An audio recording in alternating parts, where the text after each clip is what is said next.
Everyone, आज हम जानेंगे महान समाज सुधारक के बारे में। यूजीसी नेट 2026 के लिए जो हमारे इम्पोर्टेंट कॉन्सेप्ट हैं, ये हमारे सीटेट, एसटेट और अदर कॉम्पिटिटिव एग्ज़ाम और हमारे एजुकेशन के लिए भी काफ़ी इंपॉर्टेंट कॉन्सेप्ट है। ठीक है, यूजीसी नेट पेपर 1। तो चलिए स्टार्ट करते हैं। तो प्रीवियस ईयर में क्वेश्चन है जिसमें क्वेश्चन था कि Satyashodhak Samaj was founded by, किसके द्वारा फाउंडेड किया गया है। हमारे पास ऑप्शन थे ज्योतिराव फुले, हरिदास ठाकुर, BR अम्बेडकर और घासीदास। तो राइट आंसर तो हमारा है ज्योतिराव फुले। अब हम देखते हैं कि इन सब के बारे में कौन थे समाज सुधारक। एक्सप्लेनेशन है कि Jyotirao Phule was one of the pioneer of social reformers and western India. Jyotirao Phule माने जाते हैं सोशल रिफॉर्मर्स और वेस्टर्न इंडिया साइड में पायनर माने जाते हैं। मतलब कि इन्होंने काफ़ी समाज सुधारक कार्य किए हैं और इन्होंने सत्यशोधक समाज की स्थापना की थी 1873 में। ठीक है, जिसका मतलब कि ट्रुथ सीकर सोसाइटी, हम कह सकते हैं कि जो सच्चाई को सीख करेगी, ऐसे समाज की इन्होंने स्थापना की। उन्होंने कंपेनियन शुरू किया अगेंस्ट किसकी, अनटचबिलिटी के, पैथेटिक कंडीशन, जो भी लो कास्ट की कंडीशन, उस समय में कंडीशन अच्छी नहीं होती थी, लो कास्ट के साथ अच्छा व्यवहार नहीं किया जाता था, छुआछूत का काफ़ी प्रॉब्लम था कि ये गरीब है, इसको टच नहीं करना। तो ये सब, इन सब के वो काफ़ी खिलाफ थे और उन्होंने इसके अगेंस्ट कंपेनियन शुरू भी किया। और ही वॉज बोर्न इन, ये लो कास्ट में माली फैमिली में पैदा हुए थे।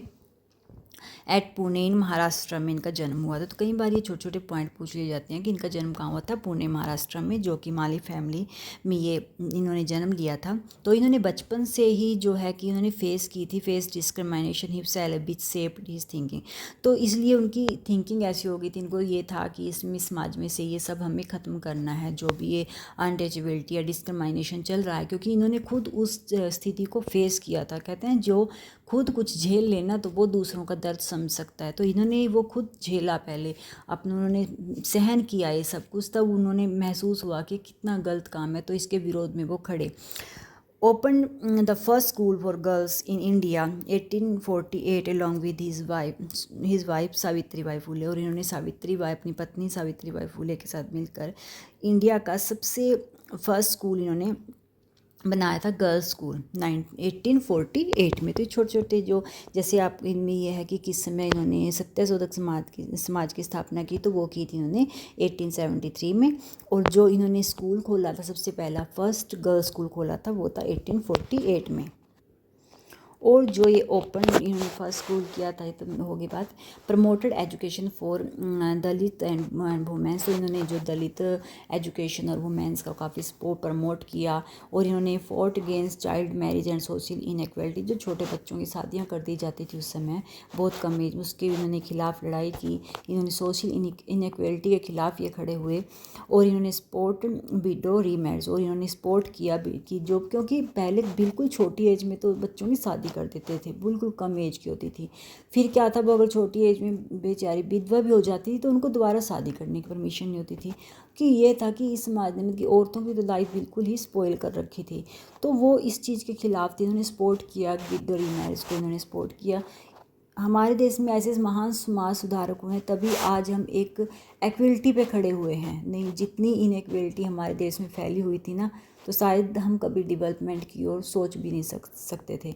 तो इन समाज सुधारकों का योगदान है, जो आज हम अपने आप, हम सब एक बराबरी में खड़े हैं। ठीक है, तो फेमस बुक जो है गुलामगिरी स्लेवरी, और इनकी जो फेमस बुक है, कई बार पूछ ली जाती है, तो वो है गुलामगिरी स्लेवरी। ठीक है, जब भगवान ने हमको एप्पल बनाया, तो ये इंसान कौन थे जिन्होंने ये डिस्क्रिमिनेशन पैदा की थी। ठीक है, सेकंड जो हैं वो थे हरिदास ठाकुर। ठीक है, ये बहुत बड़े और फेमस समाज सुधारक हुए हैं। ये इनका हरिदास ठाकुर थे 15वीं सेंचुरी से 16वीं सेंचुरी में। और इनको ये ग्रेट वैष्णव संत थे, ये मानते थे लॉर्ड कृष्णा को, और specially known for spreading the practice of chanting the holy name Hare Krishna. और इनको फेम जो जाना जाता है मेनली, ये जैसे स्प्रेड करते थे हरे कृष्णा की ये एक चैंटिंग प्रैक्टिस, मतलब कि गाते रहते थे, उनका ही नाम लेते रहते थे। ठीक है, स्प्रेड करते रहते थे। तो ये वैसे पैदा हुए थे Muslim family, born in a Muslim family in Bengal, present day में जो वेस्ट बंगाल बांग्लादेश में ये पैदा हुए थे। और डिस्पाइट इस work he become a devoted followers of Chaitanya Mahaprabhu. तो उसके बाद ये इन्होंने जो डिवोट किया, तब चैतन्य महाप्रभु के फॉलोअर्स बन गए थे। और उसकी लाइफ हमें यही दिखाती है कि his life shown that devotion is beyond caste and religion, कि जो डिवोशन होता है ना, जो भक्ति होती है, तो वो कास्ट और रिलीजन इन सब से ऊपर है। ठीक है, क्योंकि देखो भगवान के नाम हमने दिए हैं, कोई कुछ भी कहे वो एक ही है, बनाने वाला एक ही है, ले जाने वाला एक ही है, लेकिन हमने उनको अलग अलग रूप दिया है। कोई किसी को भी माने उसमें कोई प्रॉब्लम नहीं होती, सबका दिल जिस भी भगवान को मानने को करे, जहाँ भी दिल करे, वो सबके लिए आज़ाद है। ठीक है, वो इंसान के लिए धर्म इसलिए बना, धर्म क्यों बने, ताकि हम इंसान बन के रहें, क्योंकि अगर धर्म ही ना होते ना तो इंसानियत ख़त्म ही हो जाती।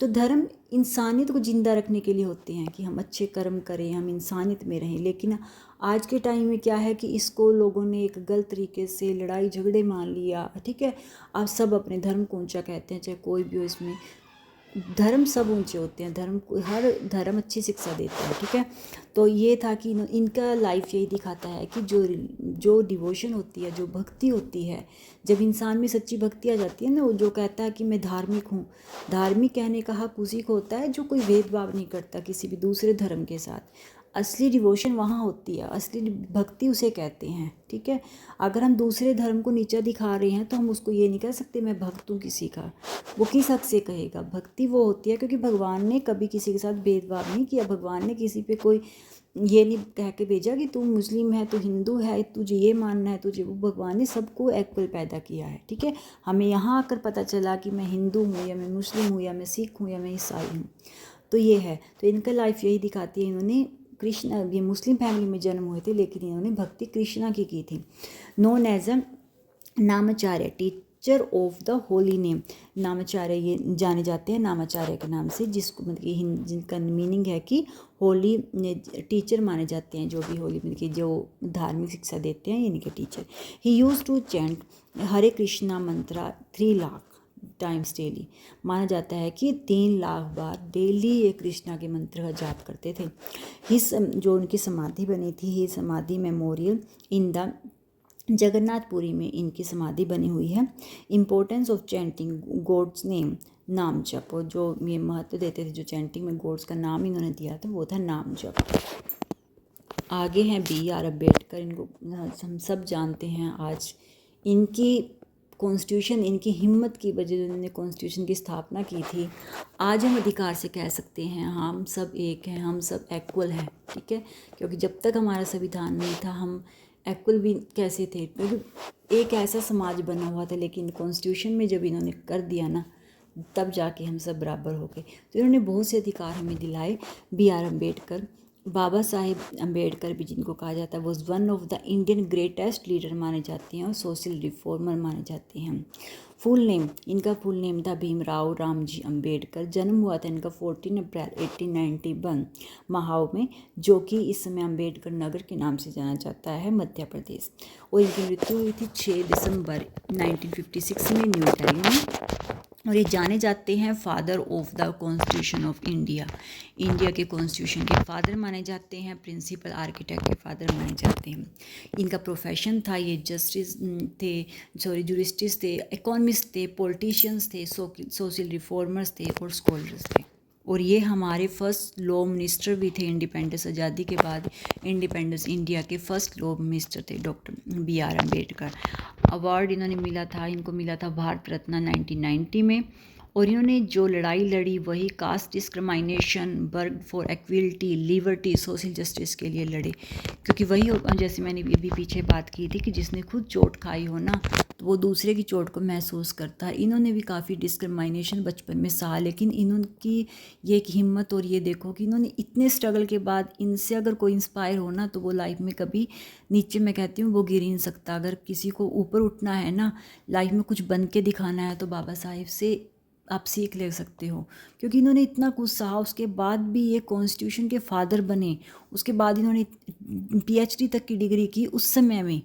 आज हमारे पास सब फैसिलिटी है, तब भी हम पढ़ाई से बचते हैं, हम मौका नहीं। और इन्होंने इतने तकलीफ़ों को सह कर भी इन्होंने सबको बराबरी का दर्जा दिला के हटे ये।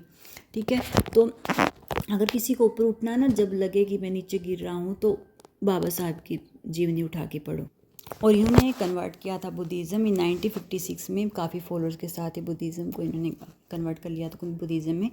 और chairman of the drafting committee of the constitution of India, और ये चेयरमैन बने drafting committee constitution of India के ड्राफ्टिंग कमेटी के। ठीक है, आगे है घासीदास जो कि एक रिवर्ड सन थे, सोशल रिफॉर्मर्स थे and the founder of the Satnami movement. Chhattisgarh में जो सतनामी मूवमेंट थे उनके फाउंडर थे ये। इनका जन्म हुआ 18 दिसंबर 1756 में। कहाँ पे? गिरोधपुरी में, जो इस समय में क्या है, छत्तीसगढ़। ठीक है, प्रेजेंट डे छत्तीसगढ़ गिरोधपुरी में इनका जन्म हुआ था। इनकी जो मृत्यु हुई वो हुई थी अराउंड 1850 में। और इनकी मेन टीचिंग क्या थी? वो थी सतनाम, यानी कि ट्रूथ इज़ गॉड, की भगवान ही सत्य है। इन्होंने प्रचार जो किया he preach truth, equality, non violence and humanity. ठीक है, तो ये मानवता की, सच्चाई की, इक्वलिटी की, समानता की, नॉन वॉयलेंस का इन्होंने प्रसार किया। ये भी स्ट्रॉन्गली अपोज थे cast discrimination, untouchability and social justice. ये लगा लो, इन इतने रिफॉर्मर्स ने हमारे देश में काम किया जिन्होंने इक्वलिटी हमें दिला के हटी। इनकी सोच को सलाम है जो उस समय में इन्होंने इतना कुछ सोचा। ठीक है, तो आज हम फिर भी लड़ रहे हैं ऊंच नीच के भेदभाव में, धर्म के लिए, और इन्होंने हमें इक्वल लाने के लिए क्या कुछ नहीं किया। और फिर भी आज हम इन्हीं चीज़ों में पड़े हैं कि हाँ, धर्म के नाम पे लड़ते हैं, जातियों के नाम पे लड़ते हैं। ठीक है, मानवता को हम ख़त्म करते जा रहे हैं। क्यों? ये सब अगर हम अब लाइफ में आपको आगे बढ़ना है, लाइफ में इंसानियत को ज़िंदा रखना है ना, तो खुद भी इन रिफॉर्मर्स की जीवनी पढ़ो और अपने बच्चों को भी पढ़ाओ, ताकि ये मानवता जो है धरती पर रहे। Strongly oppose caste discrimination, untouchability and social justice. ठीक है, और हिज फॉलोअर्स इरेक्टेड द जेत खाम, और जो इनके फॉलोअर्स थे वो जेत खाम, ये वाइट, इन्होंने एक इनका एक जेत खाम मतलब कि एक पिलर बना हुआ है वाइट कलर का, जहाँ पे वहीं गिरोधपुरी में छत्तीसगढ़ में, जो किस चीज़ का सिंबल है, बिल्कुल वाइट कलर का पिलर है, कुछ वाइट ही फ्लैग लगता है उस पर, जो कि एक माना जाता है symbolize truth, peace and equality का। इन्होंने वो पिलर बनाया था।